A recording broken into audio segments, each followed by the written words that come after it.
Selamat siang anak-anak semua, bertemu kembali pada pembelajaran pengolahan dan penyajian makanan Indonesia dengan kompetensi dasar menganalisis salad Indonesia dan membuat salad Indonesia.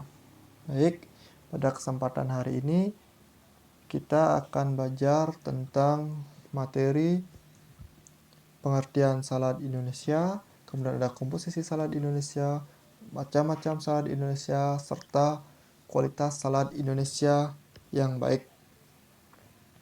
Oke, selanjutnya dari anak-anak semua, Bapak kira sudah pernah melihat gambar berikut. Ini merupakan salah satu gambar hidangan salad Indonesia. Nah, selanjutnya Bapak akan jelaskan pengertian hidangan salad Indonesia. Hidangan salad atau sering disebut dengan herba salad atau salted herba merupakan suatu hidangan Indonesia yang terbuat dari campuran sayuran segar maupun matang, buah, daging, unggas, dan ikan yang dihidangkan bersama saus dan pelengkap. Nah, selanjutnya kita akan bahas tentang komposisi salad. Komposisi salad terdiri dari underliner, bahan pokok, saus atau dressing, bahan penghias atau garnish. Underliner merupakan bagian dasar atau alas dari salad yang biasanya digunakan adalah sayuran daun hijau agar salad terlihat lebih fresh dan menarik. Kemudian bahan pokok. Bahan pokok ini merupakan bahan yang dibuat dari berbagai macam bahan makanan, dapat hanya terdiri satu bahan makanan ataupun campuran dari berbagai bahan makanan. Yang ketiga itu ada dressing atau saus. Saus atau dressing. Dalam hidangan salad, saus memiliki fungsi sebagai bahan pemberi rasa pada hidangan. Kemudian yang keempat itu ada garnish. Dalam penggunaan garnish, bahan yang digunakan dapat diambil dari sisa bahan pokok atau dipersiapkan dari bahan lain. Garnish pada salad bukan merupakan sesuatu yang mutlak, yang perlu diperhatikan bahwa garnish harus sederhana tetapi menarik. Nah, selanjutnya kita akan membahas tentang klasifikasi salad Indonesia. Secara umum, salad Indonesia dibedakan menjadi dua, yaitu berdasarkan saus, kemudian yang kedua itu berdasarkan bahan yang digunakan. Menurut saus atau berdasarkan saus, salad dapat dikelompokkan menjadi 4 bagian, yaitu saus kacang, kemudian salad yang menggunakan saus gula merah, kemudian salad yang menggunakan saus cuka, dan salad yang menggunakan saus kelapa. Adapun contoh-contoh dari hidangan tersebut antara lain saus kacang itu ada contohnya pecel, gado-gado, lotek. Kemudian saus gula merah ada rujak manis, lotis, rujak gobet.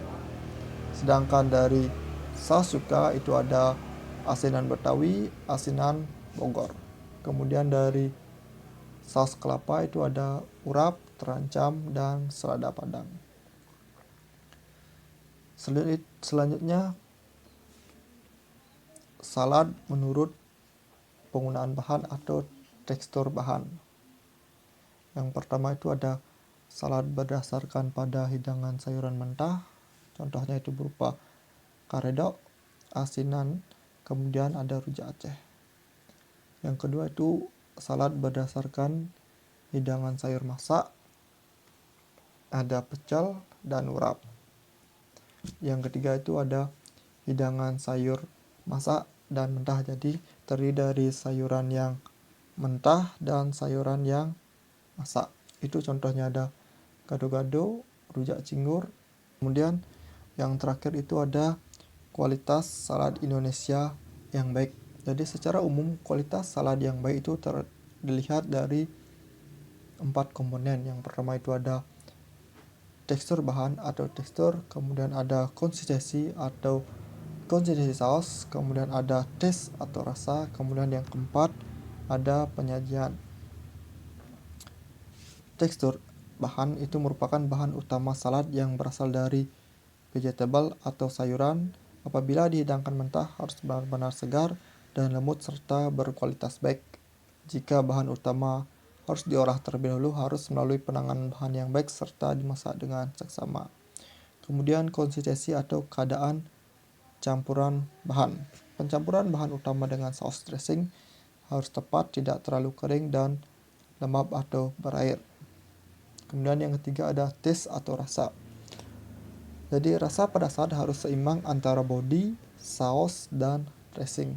Kemudian yang keempat ya, ada penampilan. Itu merupakan penampilan salad tidak hanya tergantung pada konsistensi warna dan bahan saja, tetapi ukuran piring juga berpengaruh terhadap penampilan salad yang dihidangkan.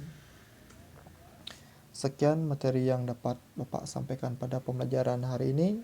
Kita akan ketemu lagi pada pembelajaran pengolahan dan penyajian makanan Indonesia pada hari berikutnya.